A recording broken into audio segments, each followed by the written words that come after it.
the January bi-monthly regular meeting of the Colorado Water Conservation Board of Directors. This is resuming the recess from our regular meeting yesterday. We'll begin with the printed agenda item for today, Tuesday, January 24. We still have a quorum as we did yesterday, so we may conduct official business. The first item on the agenda is Basin Directors Reports. We'll follow the printed as the Colorado River Basin Director. I will begin. So let me, unless there's somebody else needs to do something as beginning business, I'll just go ahead and start. So on the Colorado River Basin, I don't need to talk too much about what the pack has been. It's so good that it's real news and has been, though the news is more of the recreation value of it, which is fine. For us, it's the water content, and so we've all seen those numbers. We talked about it some yesterday. I noticed this morning Channel 9 had that same slide that we're using that shows statewide the above percentages, which still looks good. And so we all rejoice in that even though it's riskier in terms of avalanche and it's miserable driving through wherever you are, you not only have to watch out for the slick pavement and everyone else driving on it, but avalanches this year and closures. But nonetheless, from my days in CDOT, I always remember that up until there was no way to drive from the west slope to the east slope. The Highway Department did not invest in keeping any transcontinental highway open. So you'd have to go through New Mexico or Wyoming, which has its own issues.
That's also important to all of us.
Talk a little bit about if you all remember, we approved a water supply reserve account statewide grant for the Montrose County reservoirs maybe over a year ago. And part of that grant was a little unprecedented. We said we wanted the applicant, Montrose County, to work with American Water and look at the impact of recreational flows.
forward. Nathan Fay's in the audience, and I think you all know him, but yeah, I think it would be, I would encourage you to invite him back to talk about the Montrose study and how they did that, as well as some of the work that's been going on around the state for stream management. I want to mention and just give a little shout out to Norwood Raw Water Lawn and Garden Project. You all funded a feasibility analysis for that. And that was really just about a year ago. And they are gung-ho and moving forward. And they've already gotten, I think, over 80 people who have signed up for TAP commitments and paid their money. And they're looking at about a $1.2 million project, and they're talking with CWCB staff about coming in for a loan. So stay tuned on that one.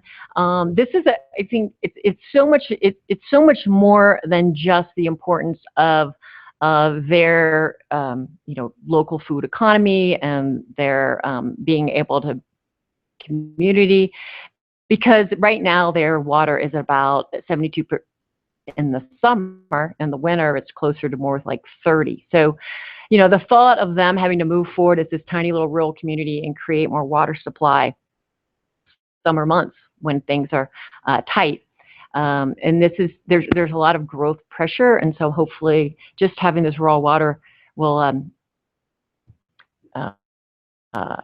growth coming up soon.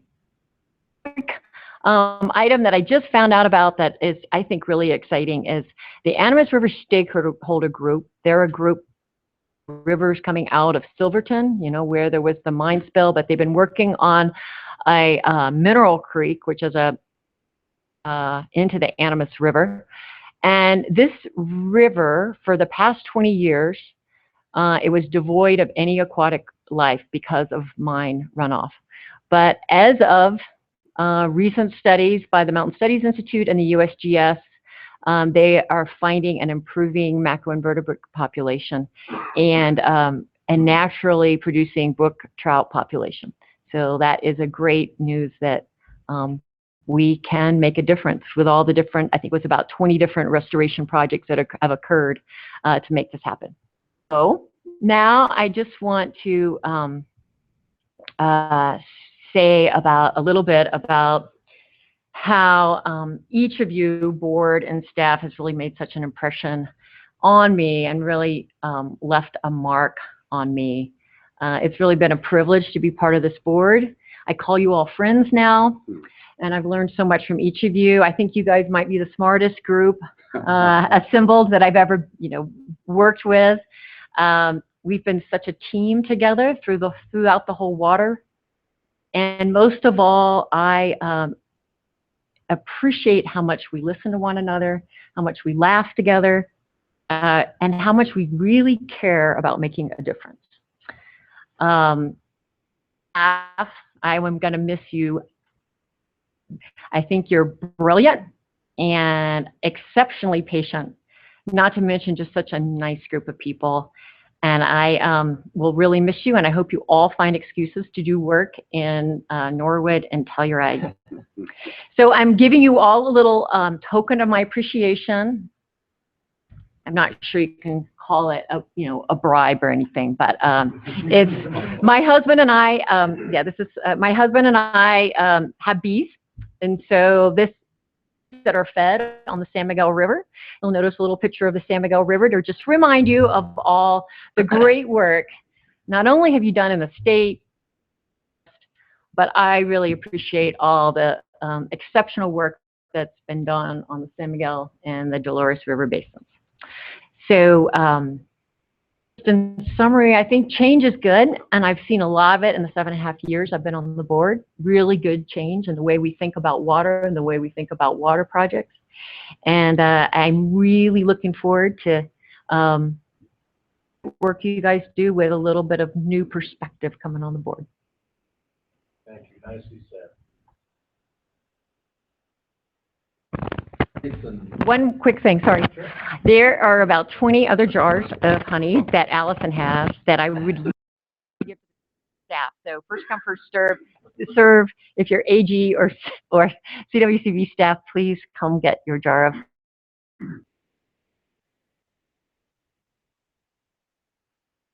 Thank you, Mr. Chairman. As you will see in a moment, when preparing your report in advance of the meeting, is that there may be some redundancy in the information that you will see. But Mr. Eklund, these are not fake news headlines. Following in that tradition, this is the Gunnison Basin in the last few weeks. Line from the Gunnison newspaper a week ago. An historic event in Gunnison is closing the schools. We had a snow day in Gunnison, I believe, for the first time in history. I spoke to a friend who is 84 years old, born and raised in Gunnison, and she said it had never happened in her lifetime. So for at least that duration, we had never seen so much snow and closing the schools. Let's see, where do I point this here? Another genuine headline, if you can imagine having too much snow and having to close the ski area. That was the story of the week.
And finally, as Director Broscheid mentioned yesterday, we are on the verge of a crisis with the wildlife. Now, this picture had to have been taken several weeks ago, because on Sunday when we drove between Gunnison and here, the snow was up over the bellies of these animals on the hillsides outside Highway 50.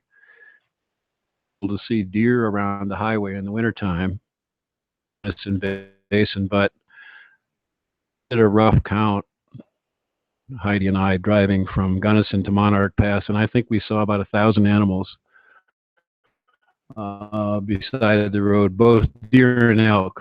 It's rare to see the elk come down that far, but that gives you some idea of how severe the snow conditions might be. And the baiting program is not feeding the animals, but what they're trying to do is lure them away from the highway, so we don't have as much gawker block and animal fatalities from having them crowding around. They've just begun that. I don't know how successful it is yet. A couple of other things I'd like to mention. Director George mentioned the risk study that the West Slope Roundtables initiated.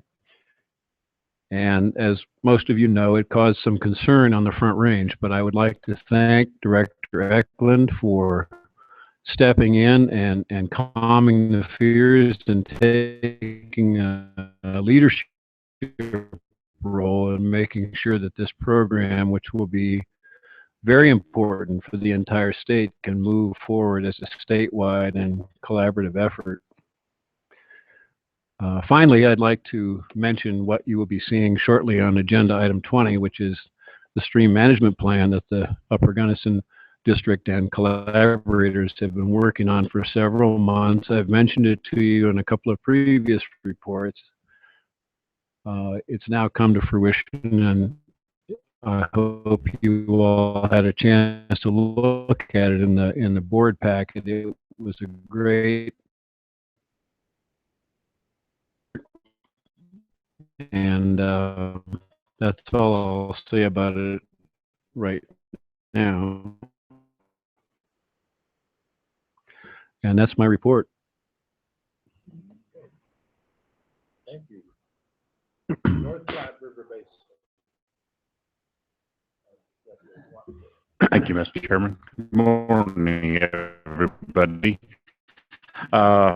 Things are looking good in the North Platte Basin. You know, we've got a lot of snow, and we're extremely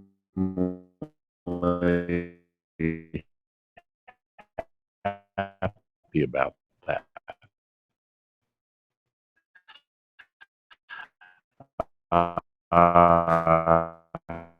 I guess there's one part of it that's a little detrimental. Some of the newer residents to the basin, they really don't know how to deal with that fun. No,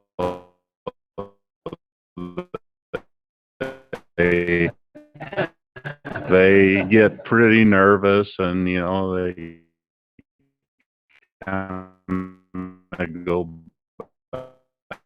back and forth with the Donner Party, and they just they really get pretty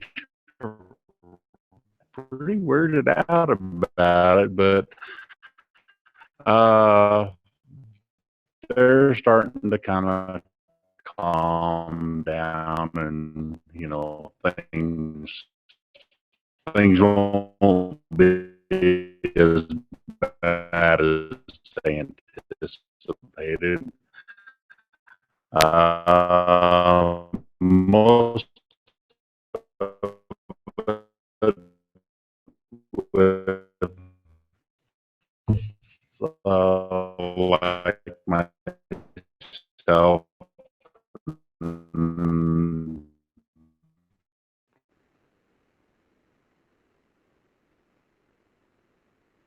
there a long time. It's pretty much business as usual. You get a little tired of shoveling after a while, but you still have a smile on your face every day, because it could definitely go the other way, and we're just very thankful that we have a lot of it.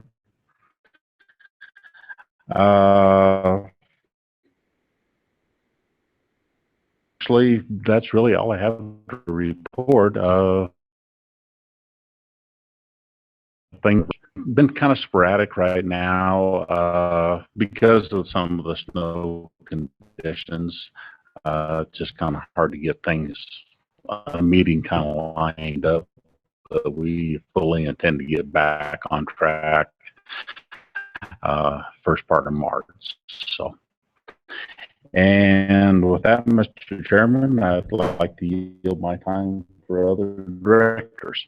Thank you. Okay. Thank you. Good morning, everybody.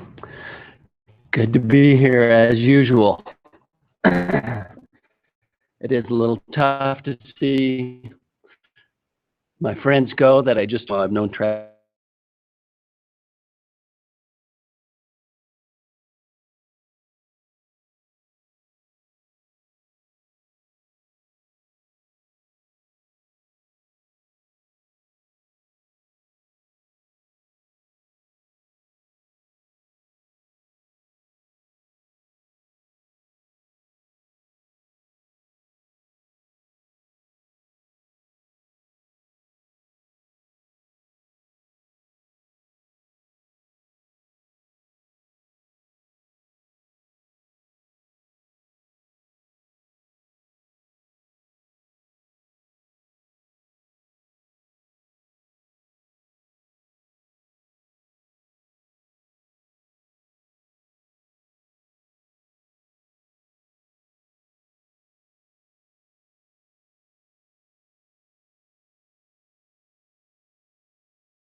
Pawnee Ridge subdivision in Sterling, which had some high groundwater issues. They came to us for some money as part of a grant, and we gave them that money. They've gone forward. They put that pipeline in and delivering water out of their subdivision.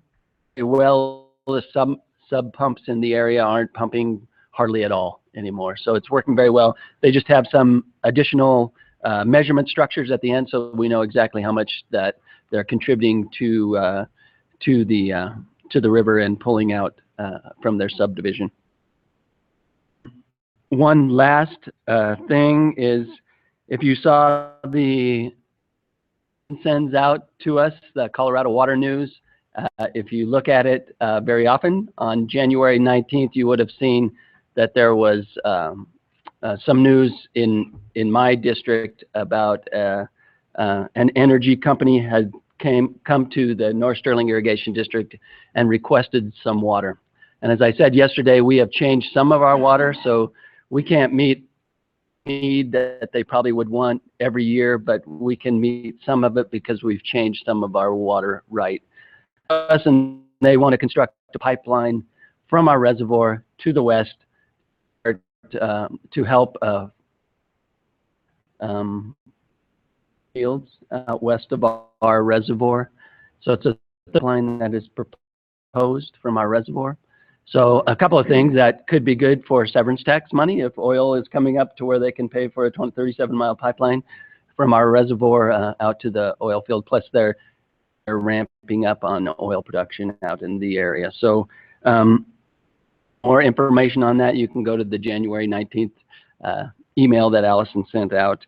But you know, I was interviewed by our journal advocate, and I brought up that this is an alternative transfer method, and so the amount of water that it would take, which they're asking for up to 6,800 acre feet from our reservoir, it both keeps, we figured, 300,000 trucks off the road annually to deliver the same amount of water. And then, of course, with commodity prices down, this is a good opportunity for some of our farmers to get a little bit of money in a shorter term kind of alternative transfer method. So our farmers are so far seem supportive. It's been going pretty rapidly, as the oil industry often does. They want things done the next day, and so we're slowly making sure that our agreement is correct and everything like that. And so we're still in negotiations on some of those things, but I just thought I'd attention. So thank you. Okay, thank you.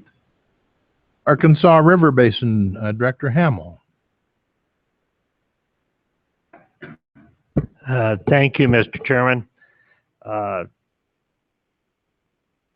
Report on a few things, and then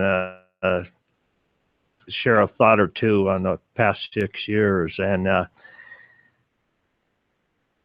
things continue to be active in the Arkansas Basin. The water supply did that change, accompanied by some pretty fierce winds in the basin. So I won't report on it. I do want to thank Director Stolp.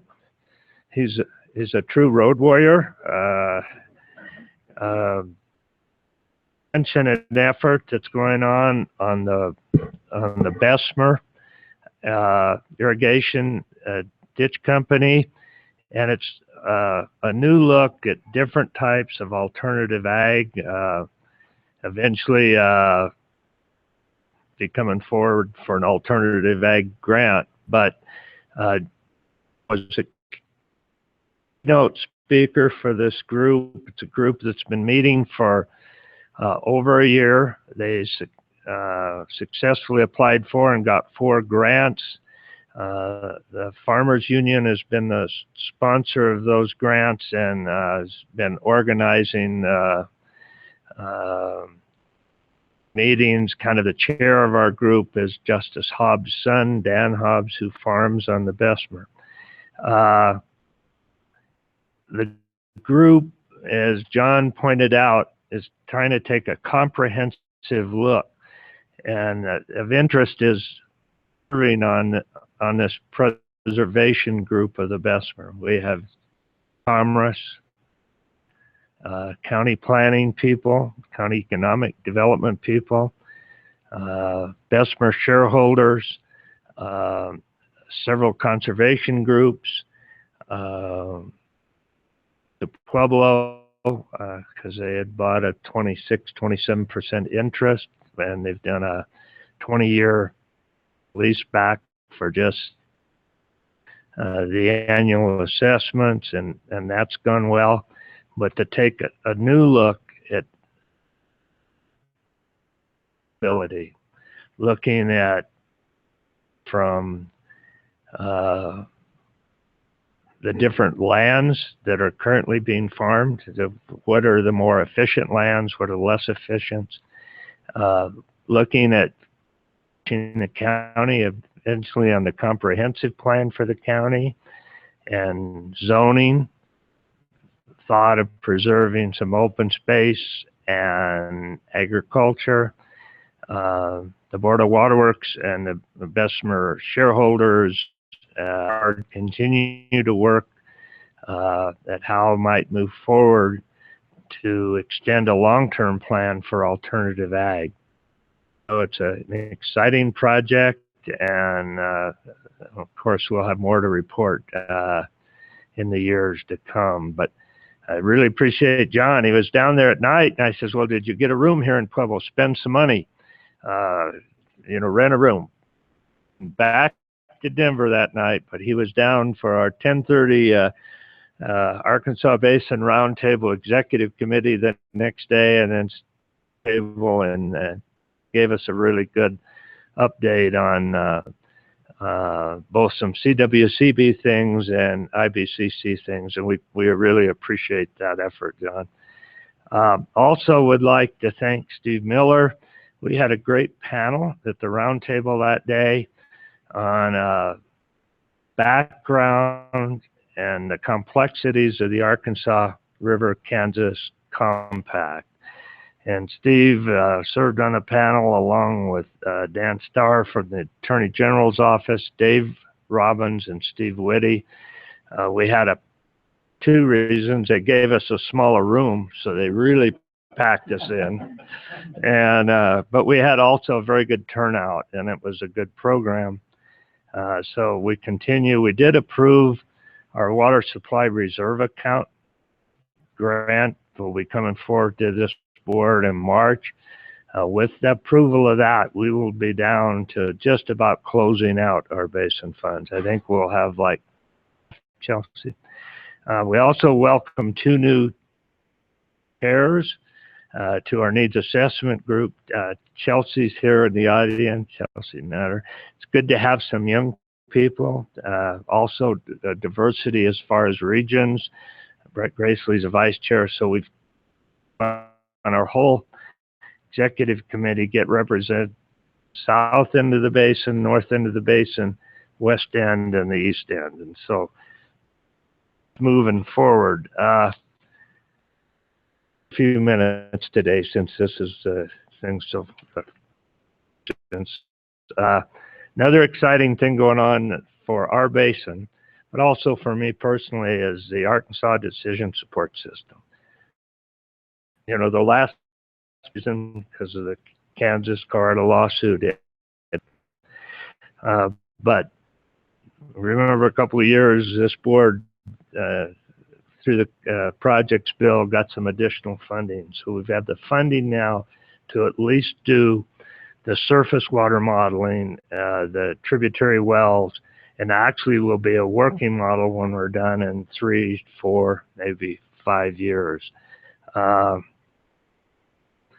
RFPs got out.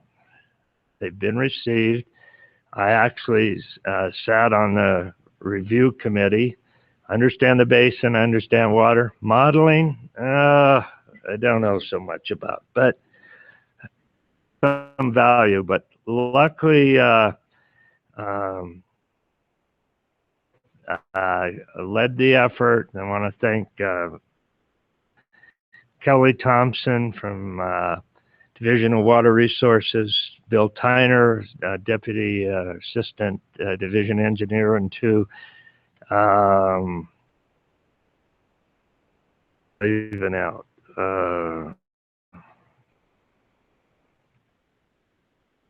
Ben Lopez from DNR, the contracting officer. She had to keep track of everybody, particularly me, in this process. So we actually did interviews last Wednesday on 4 proposals, excellent proposals, tough decisions, and the final decision should come out this Friday on the award. But important to me is hope to have it under contract. I mean, important to our basin.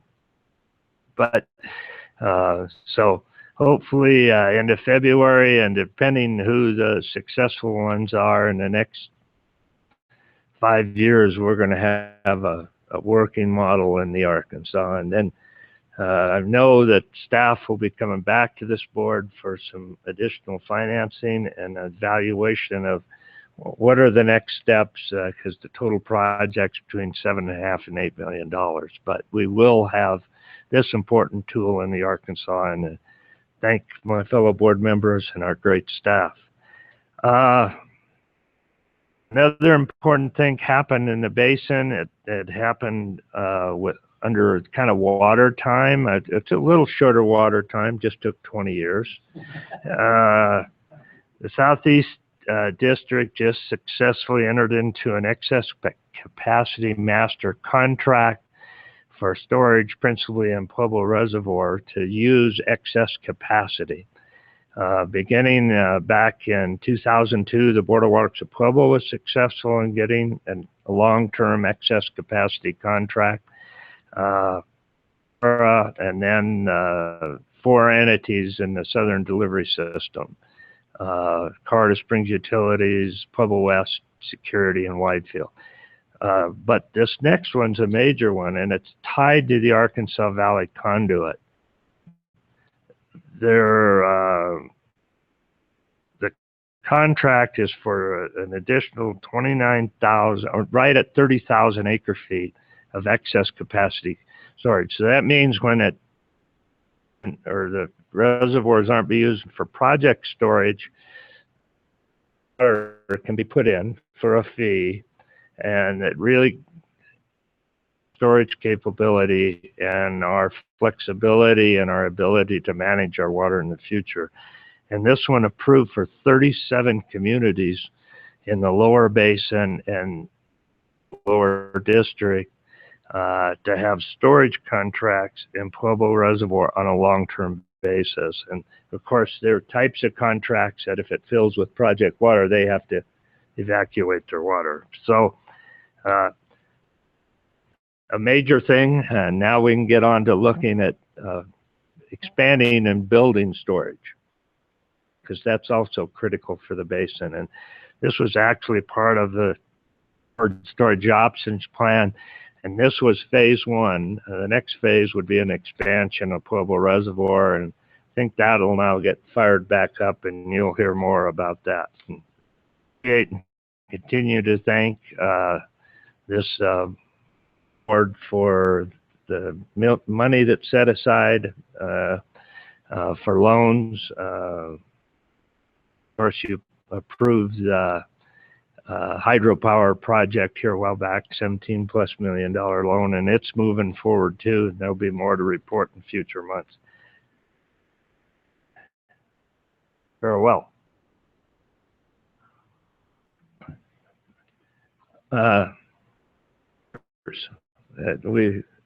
It flew by.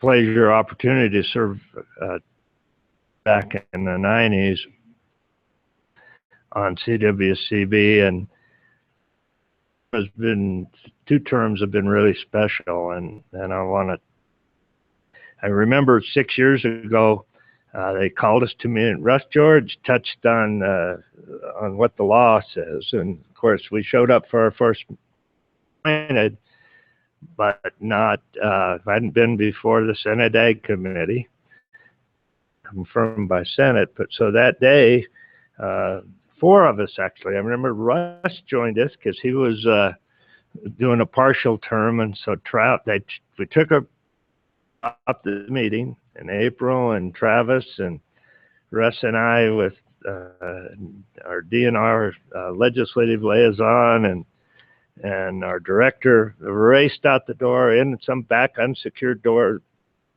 of the Capitol. Appeared in front of the committee. It timed well. They let us just come in, and we got the 4 of us. I was afraid I would co-board of directors on being along with them, but received theirs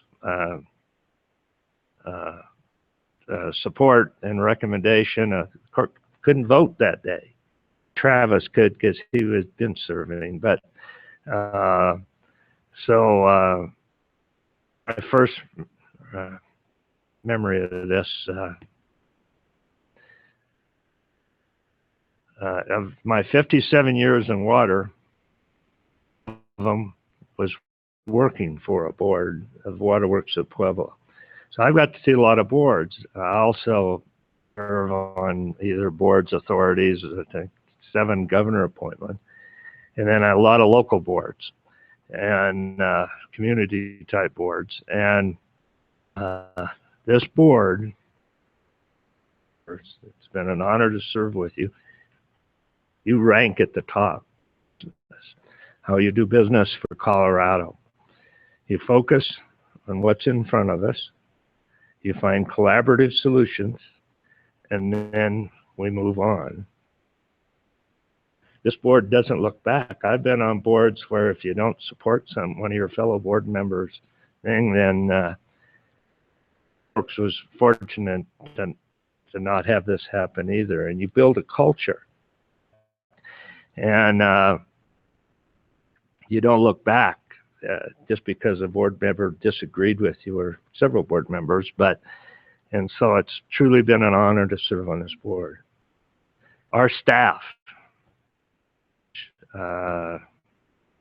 what a great staff. I was talking with Kirk a little bit this morning. There will be a blessing, and you can all sigh of relief. I won't be sending any more of those. You know, being retired and a senior, if I think of something, I got to go to take care of it. And they give you this phone that can quick send messages. I even now qualify them. Don't answer it tonight, over the weekend. They're on task 24/7. So Director Eklund and staff job, and is fortunate, but it's really fortunate to have a staff. And as I reflected on the last 6 years, let's see, and I won't this is a really quick overview because there's a business went on too. But, you know, record drought. Of course, we had to have record fires, record floods. 2013, we had all the above. In 2013, the governor sent over an executive order to create a corridor water plan. With all that going on, through a tough economic setback, we weren't even fully staffed. I just can't thank the efforts of staff enough. And the state is blessed. So keep up the good work. It's good to see new faces. Probably the thing that there are two memories that I know will go forward, even as I grow a little more senior moments. But a water plan, to be just a little bit part of that historic event and to see how it was a plan by for Colorado with great leadership, starting with the governor. And now to see it getting implemented, that's what I'll remember. That I'm going to remember probably most, the people I got to work and serve with. So thank you.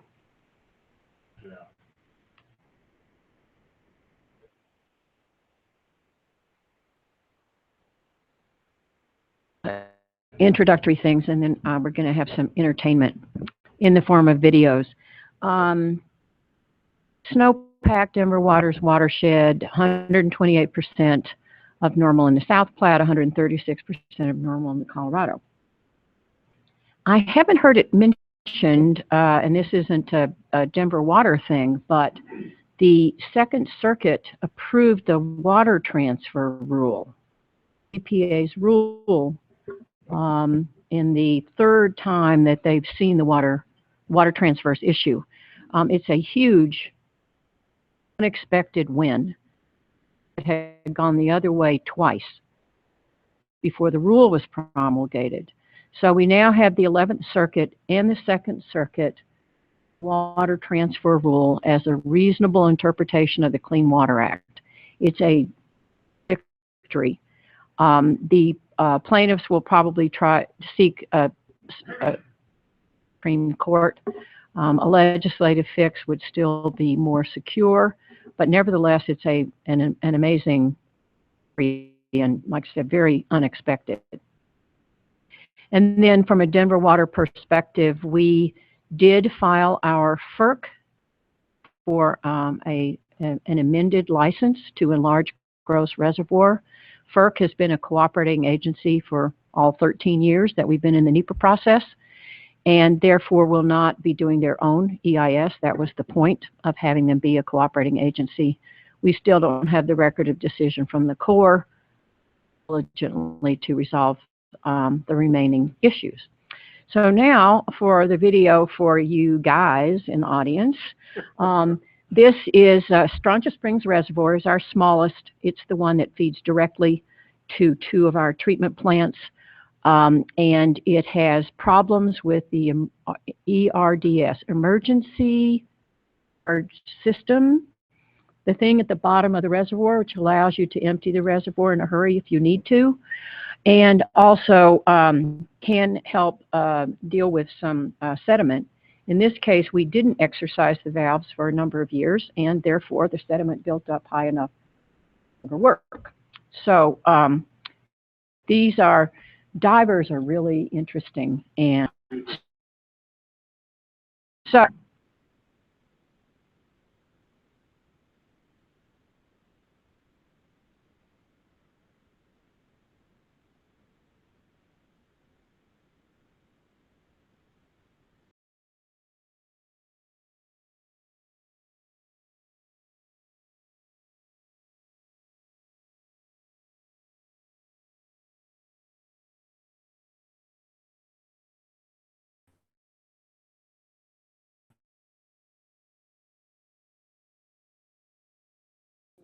Reservoir.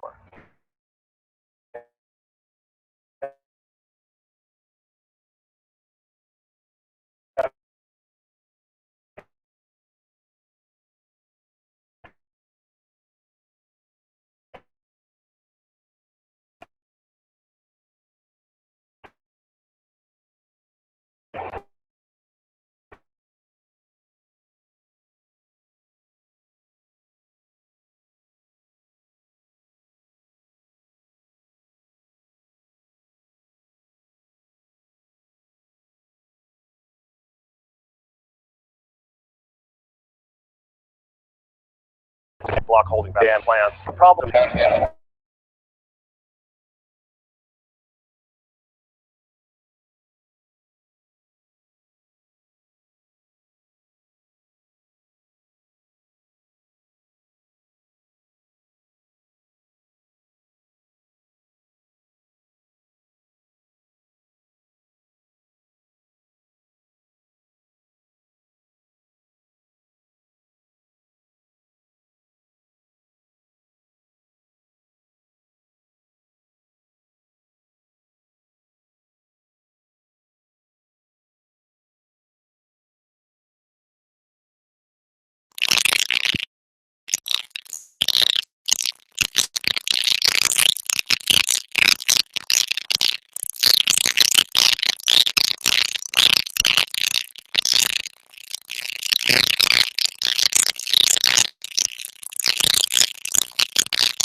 lots of cool equipment and a lot of really cool people. And so I do recommend denverwatertap.org. It's actually, they have all sorts of information on issues and things that are going on.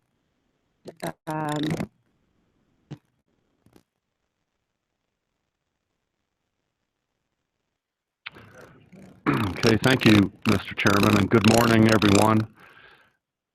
Graphs or charts, you can, this picture shows you much, but those of you that have been to Rio Grande Reservoir, that rock was in place for the celebration, the 100-year anniversary of Rio Grande Reservoir. And so I asked the caretaker last night to take a few quick photos of what the snowpack looks like at 10,000 feet at the head of the Rio Grande. I think we would all agree that having better than having dry years. And after what we've experienced in recent history and drought and fires, and it's amazing how a few big storms during Christmas outlook about the hopefulness of what the next year is going to bring. So I just have the one picture. I would like to take a minute about the CWCB and experience it's been, at least from my perspective. I've been doing a little reflecting. I noticed that I had brown hair when I started on this board, and so the picture from 2005, I wanted that left on the website. So I had brown hair, Don, when this thing started, and I had no idea what a great experience it was going to be. I've been appointed by 3 different governors, different DNR directors, 3 different CWCB directors. And when I think about all the great board members that I spent time with, and some of them were my heroes, Eric Wilkinson, Harold Miskell, George was DNR director at that time, and told some of you my story that I really came to this board reluctantly because my life was so busy at that time. In 2005, my kids were in high school, and we were busy traveling high school rodeo and just raising a family, and had other board commitments.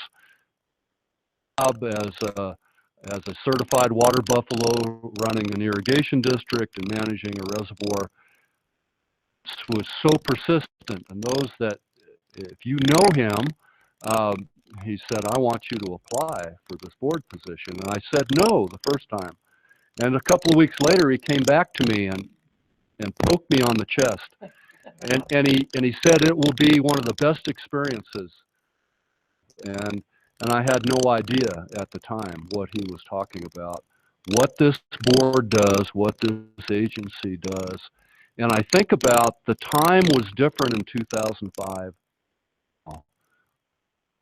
Issues in the atmosphere. 2005, this agency was a different place, and Director George understands what I'm talking about. The issues were much different, and the role of the board and the agency was much different. And then because of 1177 and the roundtables and the IBCC and this great experiment that we've all been a part of to each other and talking with each other and building relationships and trust and friendships, here we are now, and we see the fruit of all the projects that are out there. And the projects that we're contemplating, they're built on just a different platform than the issues and the project.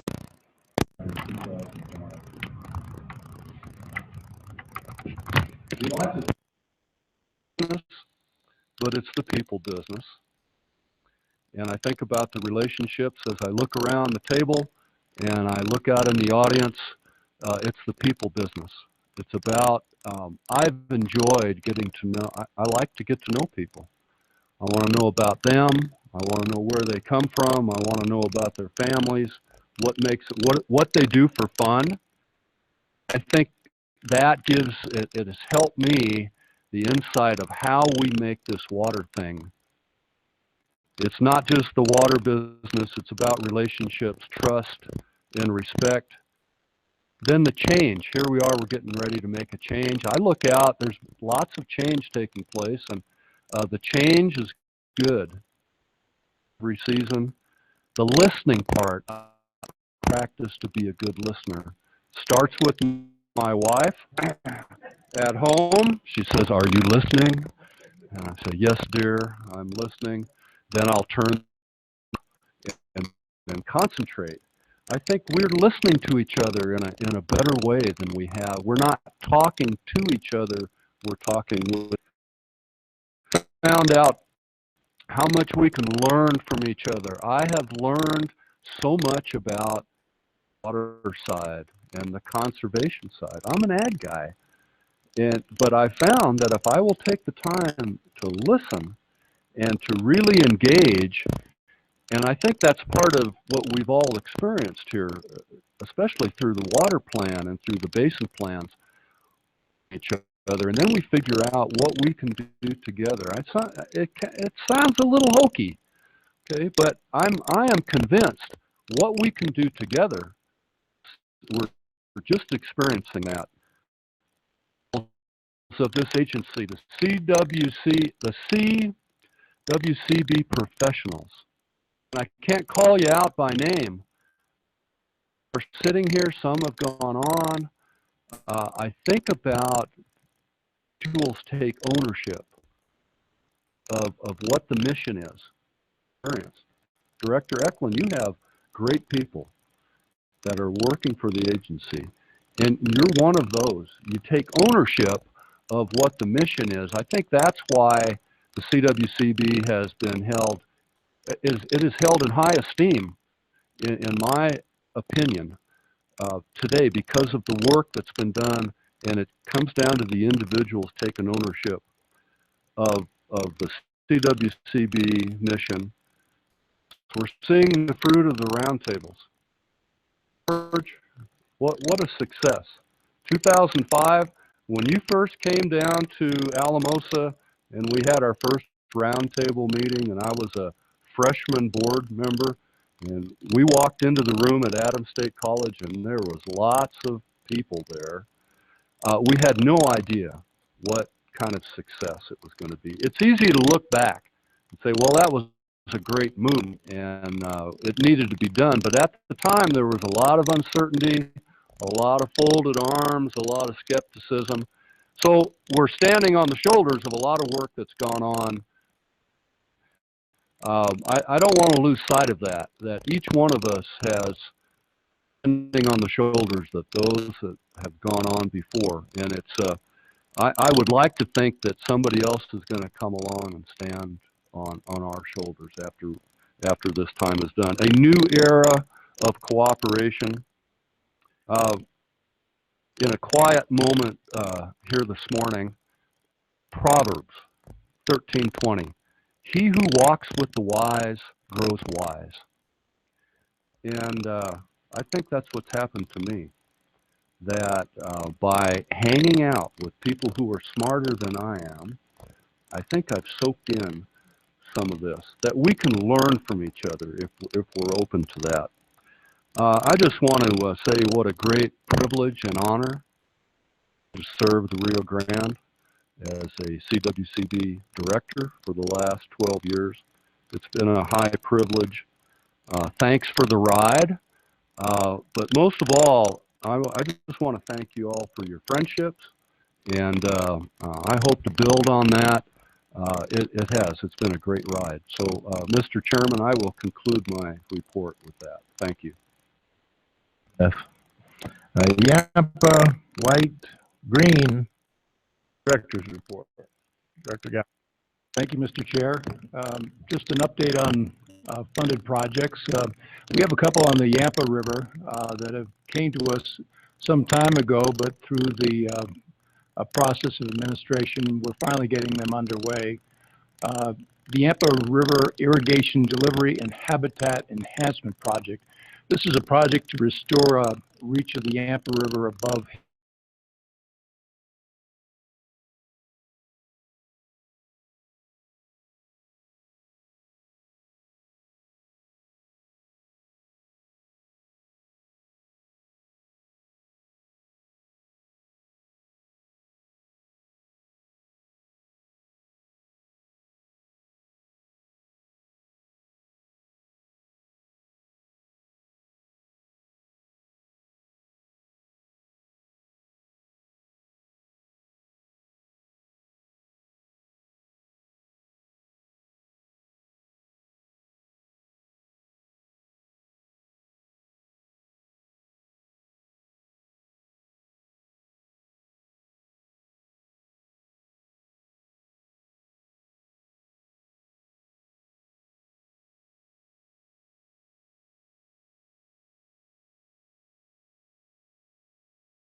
They've taken an expansive view of the new reservoir and are really looking at the flat water recreation potential, its impact on the regional economy, but that still needs to be informed by the White River PDO and also hydrologic modeling.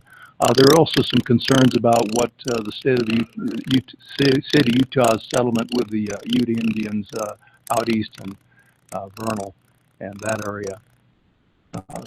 Anyway, the request for phase 2, which the roundtable approved last week or 2 weeks ago, will come before this board in March. I hope it'll find your favorable reception.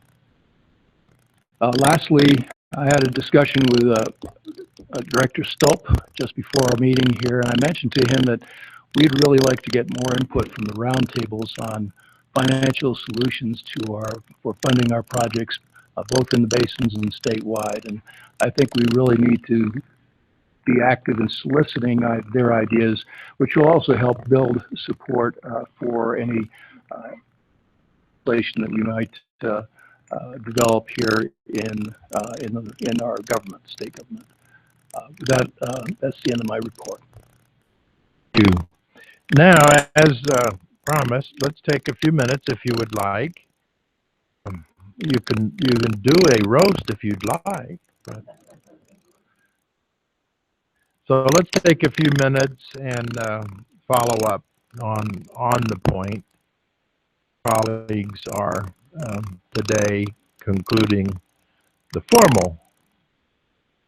I know they're friends for life, and they have lives after today. Cases, I think will have business with us.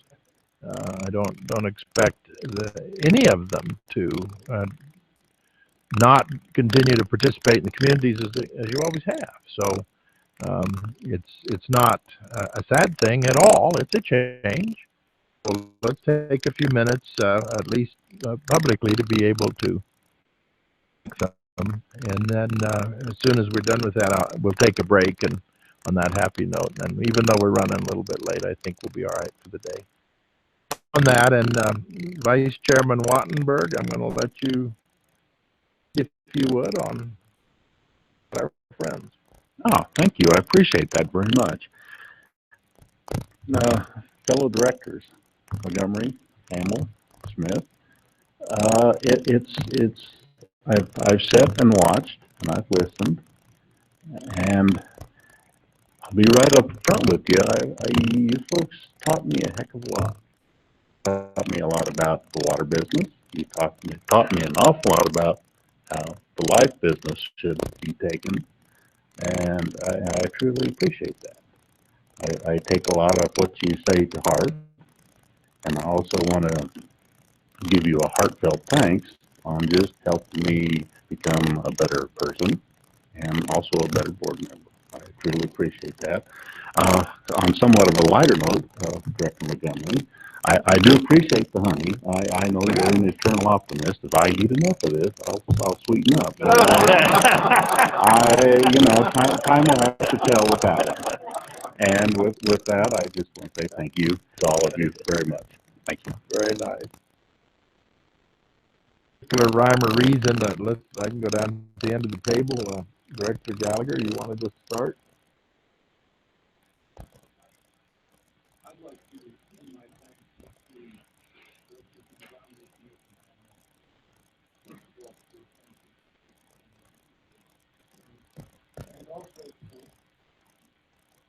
Also for your instructive example, not only the content of what you say, but how you say it and how you work with this board.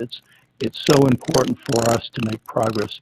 And I think we really showed this through the example as when I came onto the board, when we had to address the water plan. And we did that for 30 months together. And we held together and we moved forward and we're a stronger unit for that. So many thanks for having that experience with you. It's helped me so much in learning about the water business and the state and how the state is trying to meet its objectives. So again, thanks, and I look forward to seeing you around and about, and also on your continued advice to this board. So many thanks to you. Yes, I'm going to address the audience and not make eye contact because I'll start crying. So please forgive me for that. April has been a good friend. We've done a little hiking together at meetings early in the morning.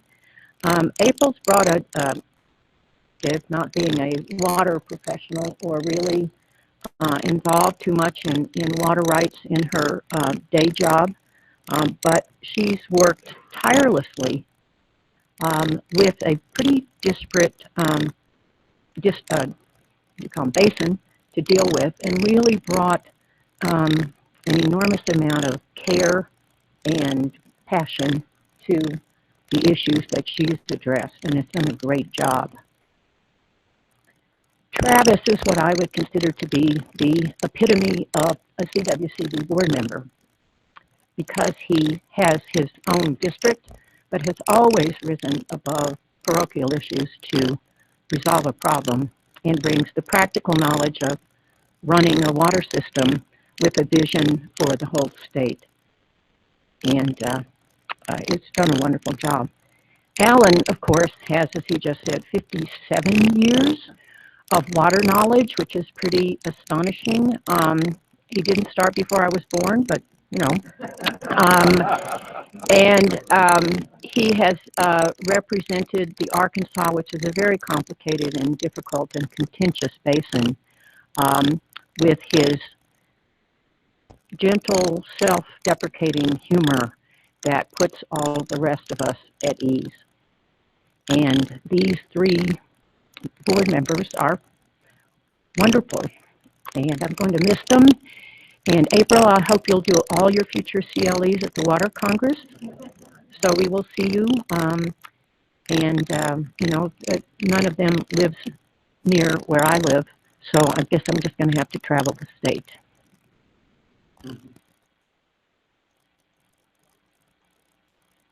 Thank you, Mr. Chairman. I will repeat many of the things that Jay and Patty have stated, but I feel as well the same. I have been in the water business for many years, and I came to this board, I think, as a water buffalo. Over the years, April has always given me a fresh perspective. She has a valuable one, and I always have to pause and think about her observations, because they come from a different place and a different experience, but a very valuable one. It's taught me a lot about how to look at things from a different angle. Travis, you can't describe the importance of Travis's service on this board. It's been long. He has a great institutional memory. He reminds us and teaches us of what occurred in the past and how it's gotten better. I think that the motto of this board will have to become "Words Matter," because Travis has left us with that indelible statement. Travis, for your great service and being an anchor at the end of the table there, always. Thank you. I can't say enough about my dear friend, Alan Hamill, a guide and a mentor. I spent many years as a litigator and tend to be a little aggressive at times in pursuing my objectives, and Alan would always put his hand on my shoulder and calm me down and guide me to a better result through a calmer approach. And thank you, Alan. I appreciate that. Thank you. Director Eklund? Well, I could certainly go on and on about each of these three amazing individuals that have been a testament to the important work that this board does, and the historic nature of the work you've done on this board leaves me speechless. So I'll be succinct, but April, you're in a part of the state that has very strong opinions about water issues. And managing that and you know, bringing those issues and the collaboration that Travis talked about to bear on very contentious issues is something that I'm going to remember your deft hand at and really appreciate and thank you for all of the work that you've done across sectors, across geographic lines, across basin lines. You've got 8 or 9 rivers that exit the state in your neck of the woods, and it is really, it takes skill and diplomacy to do what you do and have done. And hopefully we'll continue to engage you and put you to work doing that important duty. Travis, at every point during my short tenure as the director here, you have stepped up. It's almost eerie how I get a phone call from you at the right time when the odds are high and great against us, or there are issues that seem intractable, or it doesn't look like collaboration that you talked about is going to get the job done, and things look dire and depressing. And I'll get a phone call from you that will work a 180 with me and oftentimes the situation that we're grappling with on this board. And you're positive. You believe in the power of people, everything you've done, and it's just it's been a tremendous honor working with you. Going down to Alan. Alan, you're this. I don't want to offend you, but I'm a bit of a Star Wars nut these days with kids that are all under the age of 11, and so you're Yoda. You're the voice. You're the voice of reason, as Director McLeod put so well. You put everything in the right context, and that's not easy to do, especially in water in Colorado. We are, you all know it in spades. We're the headwater state with the 18 downstream states in the country of Mexico that depend on our resource. And you and your colleagues with leadership, time and again, whether you're holding the gavel or you're stepping into a regular member role, it's a really remarkable thing to go to interstate conferences and be able to talk about this board and what we do. And a lot of that is attributable to your leadership. So all three of you, going to miss you tremendously. Please stay engaged. Yeah, I know you will. And we're not done with you yet. We may end up needing you to come to bat one more time at another meeting here. But thank you so much, and we'll Manhattan at the appropriate time. Thank you.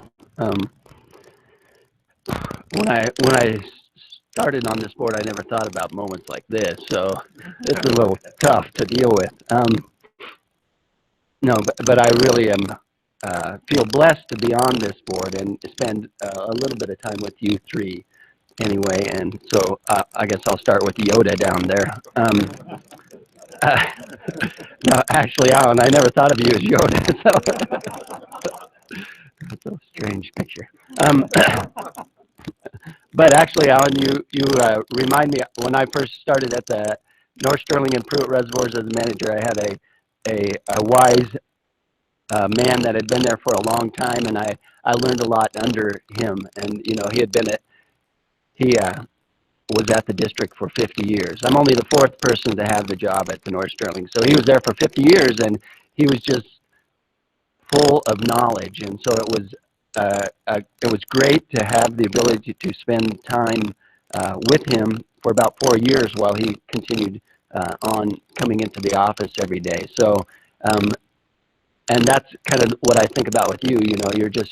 You have so much knowledge and so much wisdom, and in a time where a lot of people look for youth as where we need to go, you just can't put a price on that handful of wisdom, or that plethora of wisdom that you possess. And so I'm just really thankful to be able to know you for some time now, and continue to draw on your wisdom. So I may continue to draw on your wisdom even past this day. So I appreciate that in you, and so thanks for that. And then I'm going to leave April for last. And then Travis.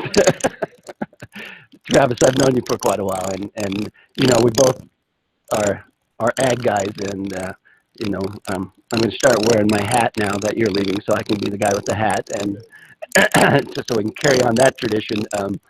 But you know, you're more like a little bit older brother to me, and so I appreciate, you know, just watching you work. And I've come to this board for loans and for both the Pruitt and North Sterling Reservoir, so of myself as a board member at that time, and so just watching you and understanding how you treat people is an important thing. And I really do think that you're right. This is, and we've had this discussion several times. You know, we from Sterling go to the round table every month, and there's 4 or 5 of us that ride together. So we have discussions like this a lot. And the last time that we went to the round table, we figured out exactly what you said. This isn't about water, it's about people, and how you understand where they're coming from, and that's what I like so much about this board, and that being able to put on a statewide hat and kind of laying the whole South Platte aside, even though that's where my knowledge is, and I got the opportunity to learn that from you. So thank you. And then April, I'm going to be kind to you, even though you were doing jumping jacks in the room above me this morning, and push-ups at 6 o'clock, and angry ones because the room was full downstairs and she couldn't do it down in the exercise center, so they were angry jumping jacks. But anyway. But April, it's been really good to get to know you, and I enjoy your sense of humor and the way that you bring a new, as everyone has said, you know, a different perspective to all of us. So I appreciate that so much, and I've enjoyed the time that I've had here with you as well. So thank you very much. Thank you. Laura, did you want to speak up? Of the 3 who are departing, I know Director Hamill probably the most. And so I appeared at the Arkansas Roundtable, just being familiar with the Yampa, like very familiar with the Yampa. So imagine my surprise how different the Arkansas was. And I appreciated his steady and listening and education, which I will be forever grateful, because it was really a beginning part of my education as a water professional, to understand the unique personalities of each of the different basins.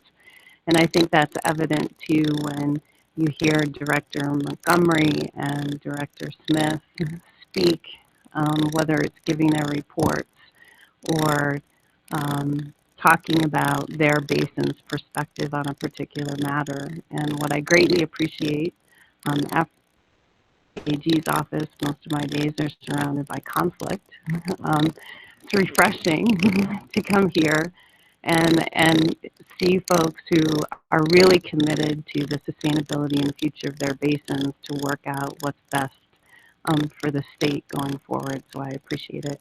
And on a very personal note, I will say our September field trip really exposed my vulnerability, in which I am petrified of heights. And I had the great fortune to share the van ride up and down with all 3 directors, and they did their best to distract me. So I will be forever grateful.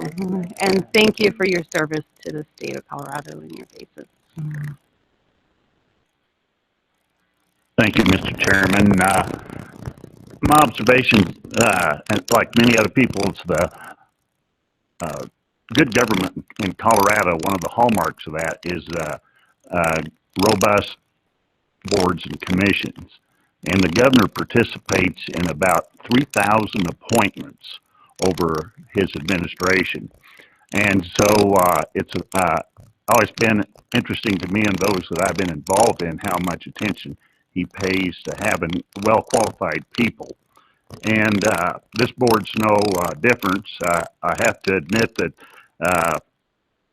I enjoy being around these three people very much, as well as the rest of you too. But whether it's traveling to a water meeting or just a chance meeting at the state fair or something like that, why consider you all friends. And I think back to the value of the boards and commissions and how that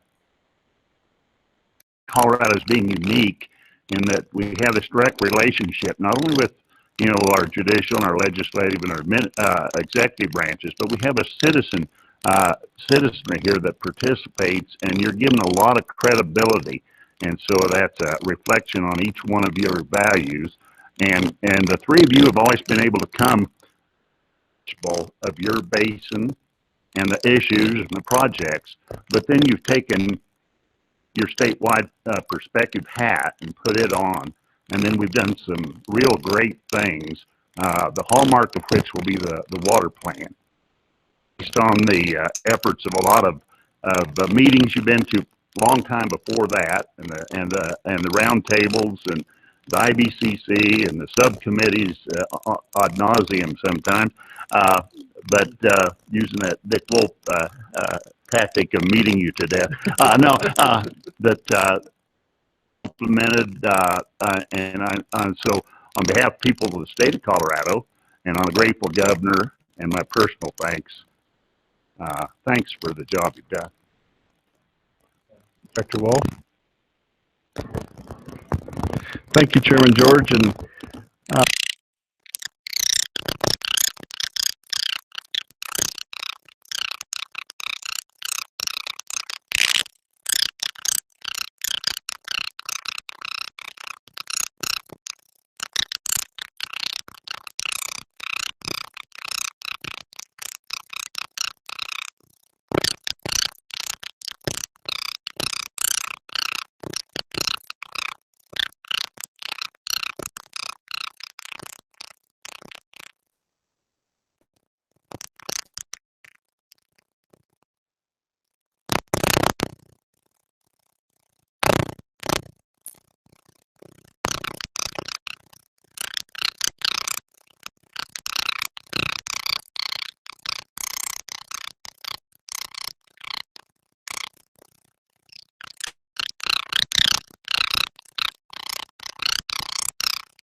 It scored well. Personally, I think it's a very good mix of elements from both watershed planning and stream management planning. I met with Frank and others before this application was put together, so I did talk to them about it before they got to work on it. When I look at one of these applications before I score it, I like to go straight to the scope of work, because in the scope of work is where you really figure out what the applicant's proposing to do, and then you can see if that is communicated through the application as well. So in the scope of work, we've got several tasks. The first one being stakeholder outreach. This is a collaborative stakeholder-driven program, and that needs to be demonstrated in order to meet the basic applicant criteria, which they did. So if approved, I would work with the district through some of the stakeholder outreach process. It's not something to glance over quickly. It can be difficult, and so there's issues such as governance. How is the stakeholder group going to govern themselves? How are they going to make decisions? And then when their consultants are hired, I find that consultants often have a hard time figuring out who they actually work for when they're reporting to a collaborative. That's always a challenge. Task 2 is mapping and data collection. This is standard stuff for watershed planning. What do we have in front of us already? Let's not recreate it. And step 3 is looking at the non-consumptive and consumptive uses in the basins, in the sub-basins, to address the data gaps not found in task 2. And these include protecting existing consumptive uses, assessing the geomorphic and riparian conditions or the biological conditions, and quantifying flow recommendations as it relates to the physical form of the geomorphology of those streams. And then finally in that task to assess water quality impairments. Task 4 is a little outside of what we normally see in watershed planning, and this task was at the behest of myself as CWCB staff, and I'm certain there are other folks that requested this as well. But if you go back to task 1, you think about stakeholder development. How do you keep stakeholders engaged in a very long planning process? This could be a 3 or 4 year process. You got to show them that you can actually build something in there too that meets some of the objectives of what they're trying to do. And so task 4 is some demonstration projects. The funding for this, the match funding for this piece would still have to be found, but I'm confident that the district and their stakeholders could do that. And implementing a multi-objective project, demonstration project, while you're doing a watershed planning effort, I think has a lot of value in keeping your stakeholders engaged. And then finally, step 5, or task 5, is the prioritization. We have all this information that we brought together. We've looked at our watershed. We've looked at all these objectives in it. Now, what do we do? And so that's the marching orders of the plan once you're done, is how you implement it.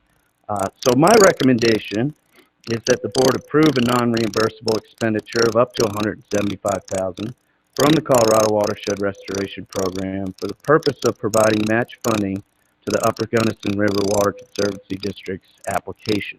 And with that, I'll open it up to questions for myself or Frank. Questions, comments? Director McLeod, do you want to weigh in? And you're going to say something about your vote, I believe.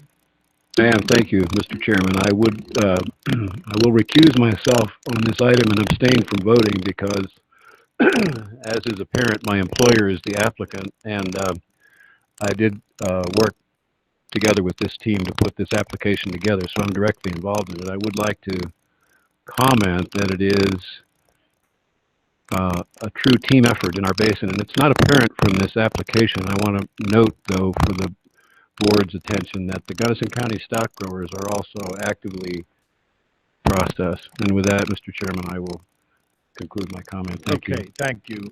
Anything else, anyone? Frank Kugel's in the back. Did you want to say anything, or you just want to let us know you're here and available for questions? Yeah, okay, so Frank's here if you want to talk to him. Director Hamill. A comment, and then if there's no other questions, of course, we can have more discussions after the motion, but this was an exciting project to read through, and covering multiple subbasins and watersheds, and it looks like a good model that might serve other basins. But with that, if there's nothing further, I would move staff's recommendation on agenda item 20, the Colorado Watershed Restoration Program in the Gunnison Basin. Thank you. Is there a second? Motion has been made by Director Hamel and second by Director Montgomery to adopt staff recommendation for agenda item 20. Staff recommendation is outlined at the bottom of page 1 of the printed submittal. Is there discussion on the motion? Director Eklund. I just want the record to show, Frank, that we're going to be calling on you in the future to be an ambassador to what works really well here. And I know Chris has been the road warrior himself on multiple different fronts, but he's going to need to deputize some people, and you're prime suspect. So I just wanted you to know. All right. Further discussion. We're ready for the vote. All in favor of the motion, please say aye. All opposed, no. And the record will show that Director McLeod abstained from voting. The motion passes. Thank you.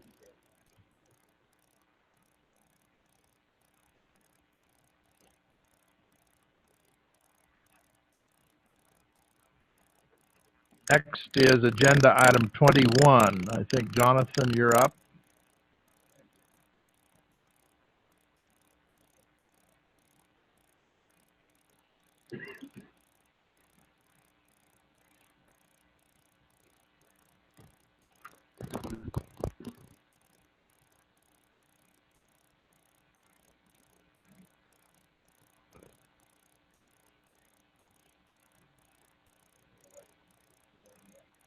Jonathan Hernandez, CWCB staff. For the record, presenting agenda item 21. This is for informational only. There is no action item. Essentially, with these emergency flood loans that we did in a flurry about 3-4 years ago, we're coming to the point now where they are going into the repayment period, and staff felt that it's important to kind of share the progress of where we are, kind of the lessons that we've learned with it, and just to update the board to make sure that these conversations are still fresh in your mind, as a lot of the borrowers still are working with FEMA and are still working through the process on their own. So what we saw with the emergency loan was a real challenge for a lot of ditch companies, in that this was they weren't planning for this event. Usually when the ditch company or a borrower comes to the loan program, they've been planning for a repair, they've been saving some money. Not in this case. So a big challenge that they had was just trying to stay above the water. They didn't have a budget for a large expense. And they also ditch companies don't have a lot of quick cash available. They collect assessments annually. So if something happens in the middle of the year, they have to do a special assessment, gather all of their shareholders, and it can be a challenge for them to gather cash quickly. They were also treading new waters, as were we, in that the loan program, our borrowers, we didn't know a lot about emergency projects, especially once FEMA comes in and officially declares a disaster. So there's a lot of uncertainty about what possible grants would there be. Would a ditch company qualify? Would a water authority qualify? We didn't know a lot of that. And the irrigation season was quickly approaching, and so quick action was needed, that the ditch company saw that this is fall of 2013. We need water diverted for the irrigation season, or we miss out the entire season. On the ditch company. So the solutions that we came up with for the emergency loan program, just again as a quick reminder, was a 3-year no interest period. This allowed ditch companies to be able to take on this debt and then sort of figure out their books. Now that's not exactly how we typically do this as staff and as the board approving debt, but in this case we saw it was prudent and well worth the risk to be able to help out so many. And so during the 3-year no interest period, this is where they're constructing, we're dispersing the loans. And we also put in the clause that if you do end up getting grants, you will pay down the loan with those money. After the 3 years, it goes into a 27-year repayment period. So it's still a 30-year loan. And in the repayment period, there's no more disbursements that can be made. They are now making annual payments. So by this time, it's expected that they've gathered with their shareholders, figured out a plan of how to assess for those higher annual payments. And we would still allow FEMA reimbursements to be paid down as pre-principal because, as we found out, FEMA is taking quite a while to fully reimburse our borrowers.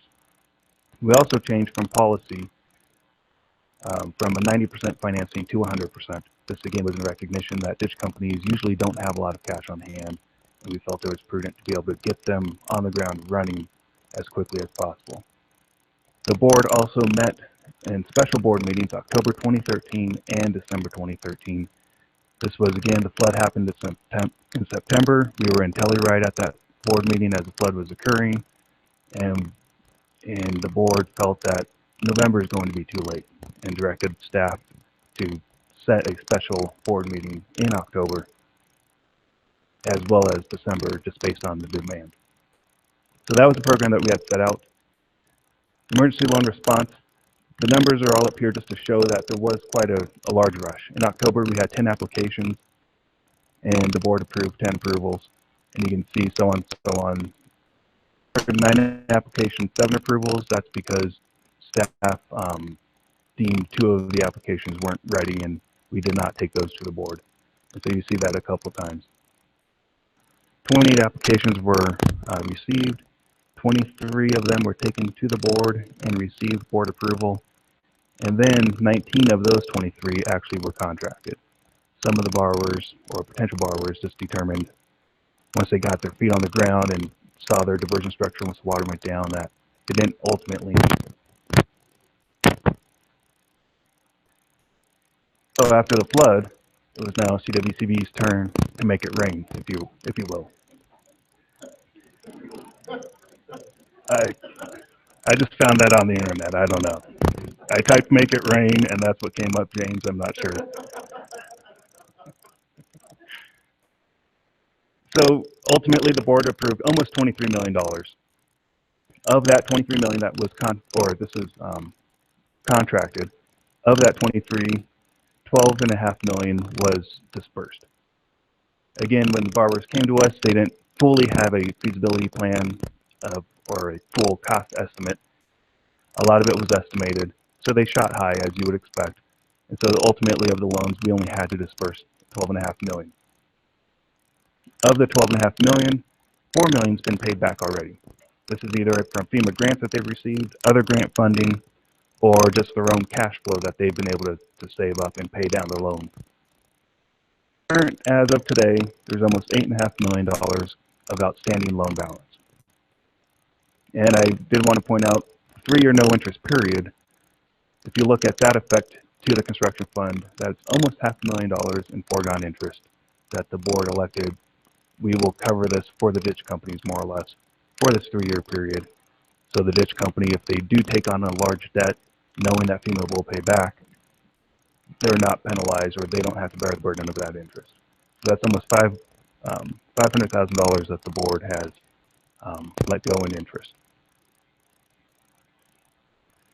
Now we go back to project status. I would have loved to go through every project because each one has such a great story. Unfortunately, I was not given an hour. It's probably fortunate for everyone else. So this is the short and sweet. 2 of our borrowers have paid in full already. This is the Boulder and Larimer County Irrigation Company and Ish Reservoir Company. This actually was for the same project. They used that 3-year no interest period to build their structure and then pay it all back, and they actually never even incurred interest on those loans. 9 projects are in the repayment period. This means they're finished. They've paid back what they can now. They're still waiting on FEMA, most of them, but they are officially in the repayment period. 6 are complete, but they're still in that 3-year window. And 2 are still ongoing projects. St. Vrain Left Hand Water Conservancy District, we heard about that yesterday. Their project is expected to go under construction this summer. And Big Elk Meadows Association, you will likely hear more about that at the next board meeting. They are diligently pushing forward. They just had a very large project, and they're not finished yet. So we will likely hear more about them next board meeting, as they will need an extension on their loan. So now that we've had this 3 year or so, we've kind of learned more about FEMA and the borrowers. And I thought this little graphic is fairly accurate with how FEMA operates. They have cash. They seem to be willing to disperse it out, but it seems at the last moment you go to get that cash, and they say no for some reason. So there's quite a divide between borrowers and FEMA. And to explain sort of how the grant reimbursement process works, in between our borrowers and FEMA is the Colorado Division of Homeland Security and Emergency Management. They are the state. They are the state agency that receives all of the FEMA money that's allocated, and then they are the ones that review the borrower's applications. They review the pay apps and approve FEMA funds to go on to the borrowers. This is important because during that time, FEMA is not involved. FEMA does not see what the state and the recipients are doing here. That doesn't occur until a project closeout meeting, which I'll talk about in a little bit more. But for now, it's sufficient to know that it's the borrower, Homeland Security, and then FEMA is kind of the trail here. I'll try to talk through this. It makes sense in my mind, but it's it can get complicated, and I can get jumbled with my words, so I apologize if I do. On the bottom here is representing the no interest period that we have. And largely the intent of that is construction's going on, FEMA reimbursements are being made, let the borrowers have those 3 years without worrying about paying us back and without worrying about interest at this point. That ends and then goes into the repayment period. The top is more the actual, the timeline as far as the borrower. So they're in construction. When they finish their project, they have the project worksheet that's already been signed by FEMA. They now have to have FEMA to bless what the borrower did, how they procured the project. FEMA needs to bless what Homeland Security approved and reviewed. And that process to get the project closeout meeting is about a 6 to 12 month delay when the project is done. So we were hoping this would occur within this 3 year window. That was the intent of the 3 year window. What we're finding is that of our borrowers, none of them have had the project closeout meeting yet. They've received some funds, anywhere from 30 to 75% of what they're expecting. There's a lot of back and forth with Homeland Security, making sure that their paperwork's in order.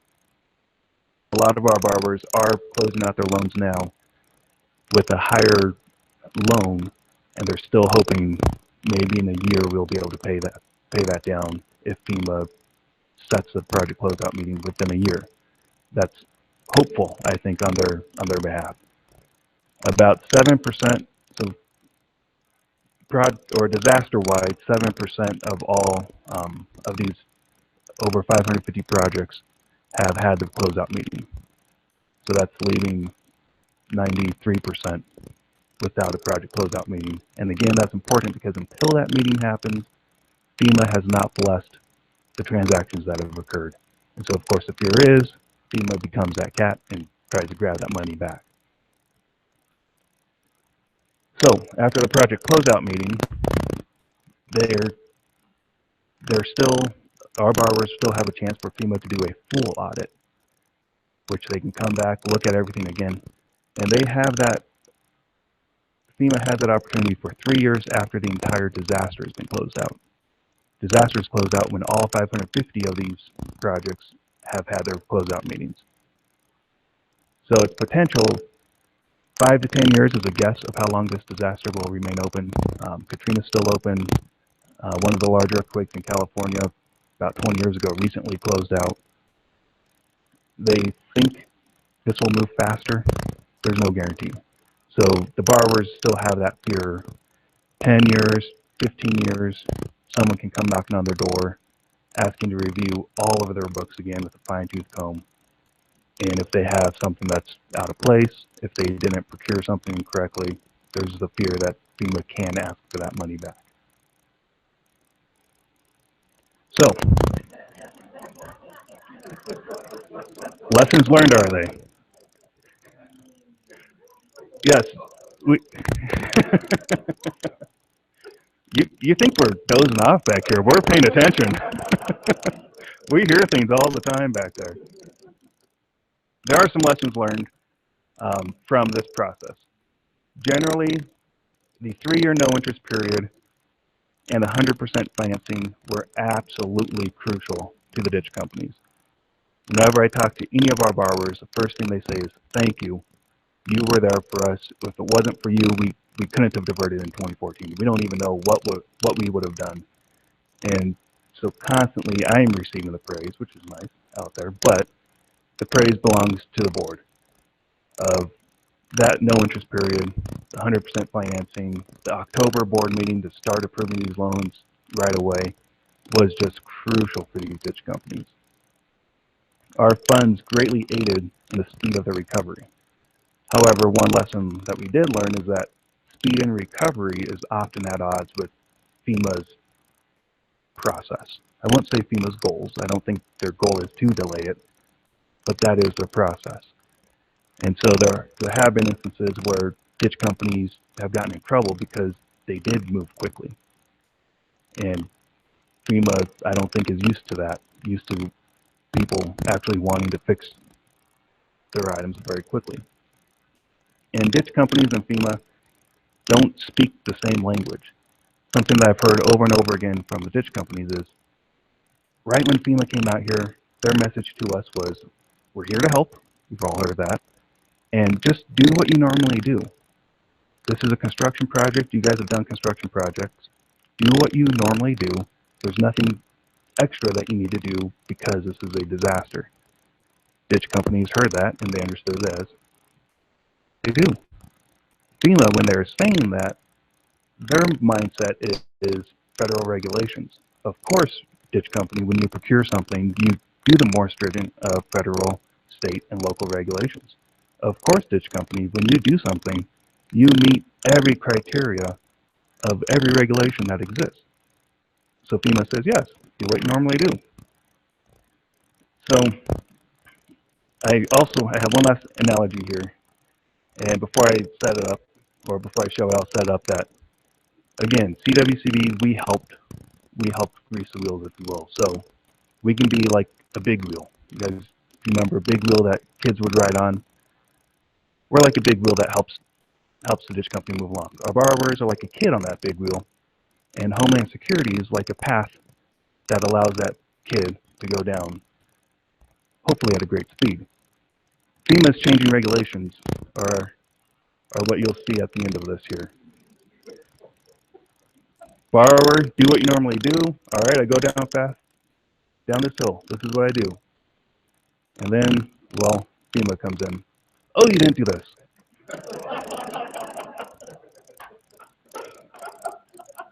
And I mean, I joke to make light of it, but it is extremely frustrating that all of our borrowers are frustrated with FEMA. I've heard from some that their cost to administer FEMA's this grant will likely exceed the amount that they're going to get back from FEMA. But at this point, they've already spent all that money, so they need to keep just to get something back. They've also said if we had to do this all over again, we would have said no thank you, FEMA. No thank you, we're good. You might give us $1 million, but the risk that we're putting out here for 17, 20 years, it's not worth it. Unfortunately, they're too far into this FEMA process, so they are continuing on. So overall, there's still frustration out there. It's been 4 years since the disaster. None of our borrowers have a project closeout. None of them have heard from FEMA that, yes, you get to keep the money that Homeland Security has said that you follow the rules. Again, I don't think FEMA is I don't think that's their goal. But when you're dealing with a larger federal agency, and many of our borrowers aren't used to that, it's quite a hindrance. Many of the counties, municipalities, they have people on staff. They know how to do procurement. They know how to do paperwork and how to cross every T, dot every I. Our borrowers weren't in that position, so they've now hired attorneys, FEMA closeout specialists. There's people out there who that's their job, is a FEMA closeout specialist to help them along. So they're still going through this.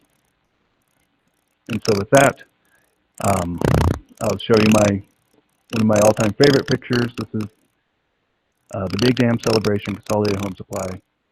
And Dan Hoppy, back in September 2015, was able to go to that celebration. Just a great day. And I will ask if you have any questions about any of the emergency. So it looks to me that this is a long haul. I'm wondering if we're far enough into this that we can plan what the end game is going to look like, because to my mind, what we did in this emergency was a fine hour for us, maybe one of the finest hours in modern time for CWCB staff and board. So I'm very proud of that. And it appears that it worked as intended, and so we can always be proud of that. Now the rest of the story is not of our making and not of our customers' making. So it may be inevitable that both we and our customers will pay for more of this in the long run than we had anticipated. Are we far enough along to be able to calculate that number and plan for it? I think the risk, if you would say, for us is the amount that we've already dispersed. We're not seeing a large need for new funds, with the exception of the Conservancy District and Big Elk Meadows. Those are the only two projects that we could still see disbursements going out the door. We have, I think it was January of 15 or perhaps 14, we talked to the board about how the 30-day requirement, that if you get funds from FEMA, pay it back in 30 days, that ended up being an unreasonable demand. And we also talked about the chance of an audit in the future. And the board agreed that it was your intent at that time to allow that as a new loan. Should 10 years from now, FEMA say, ditch company A, we need $500,000 back. And of course, they wouldn't have that in funds, that we would be there for a new loan for that. But again, the risk would be up to what we've dispersed. I don't see much need above what we've dispersed, because what's been paid back to us is essentially what we would have to give back to the borrower. Where they pay down the loan, we receive grant money, here you go, we might have to give that back 10, 15 years. So for us, what I think you're saying is we may not see a high degree of default.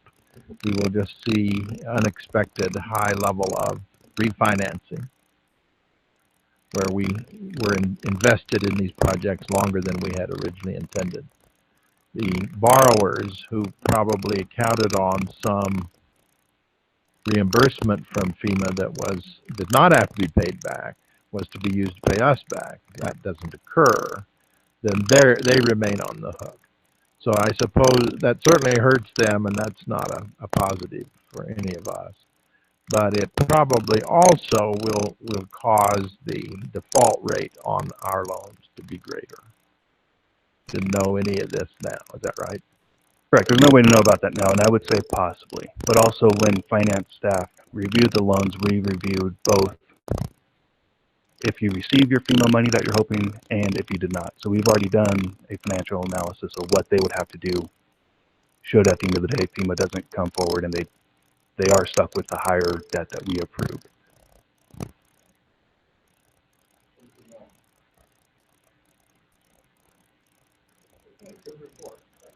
Thank you.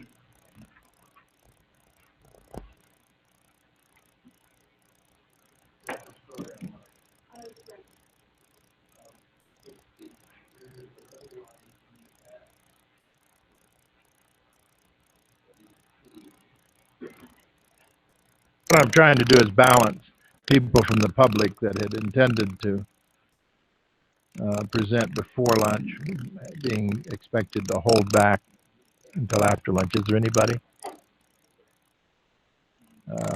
So what was going to be next was 22